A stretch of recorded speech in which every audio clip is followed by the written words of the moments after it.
Hi friends, మనం పెసర చేనును కోయడానికి వచ్చాము. ఇది హార్వెస్టర్.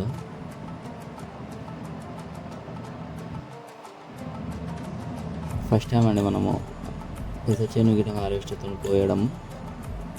ఎప్పుడు మనుషులతోటి మొత్తం కోసేస్తుంటే ఇదిగో ఇలా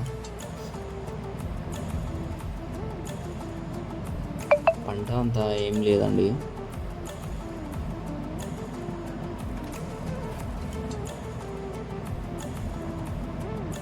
మొత్తం గడ్డితో నిండుకుపోయింది. అంటే గడ్డి మందు కొట్టలేదు, కొట్టింటే మనకు ఇంత గడ్డి ఏం లేకుండే.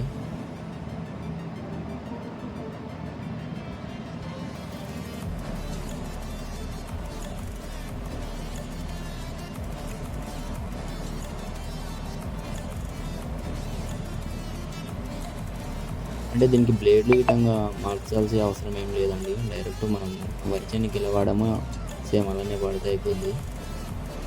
అంటే సపరేట్ బ్లేడ్లు ఉంటాయని అనుకుంటున్నాం. పెద్ద చేనికి ఏం అవసరం లేదు. పెద్ద చేనికి ఒకటి బ్లేడ్ మార్చుకోవాలి. అవి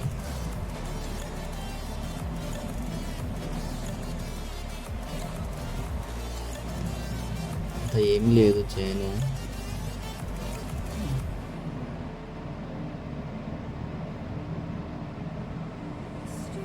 అంటే ఈ పెసర్లకు రేటు చాలా మంచి రేటు ఉందండి. వర్షం పడితే పూర ఖరాబ్ అయిపోద్ది.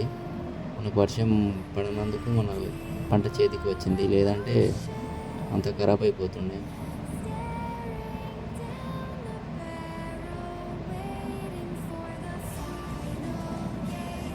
ఇదంతా ఇంకా కొయ్యాలి.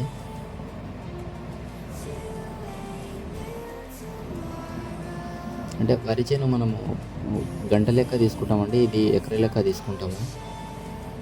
ఎకరకు 2000 చొప్పున తీసుకుంటాము.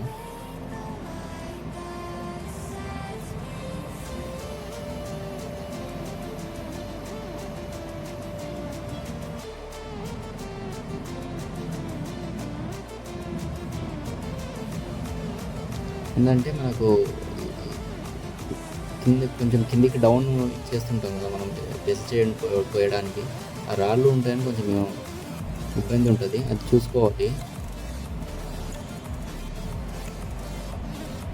చూసుకుంటూ కొయ్యాలి, అంతే తేడా.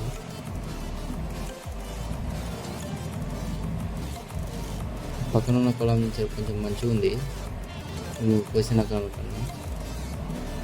ఇదో కింద ఇలా మనం కింద వేసేస్తున్నాము. అంటే ఈ రోజు వచ్చింది ఇక్కడ సైడ్.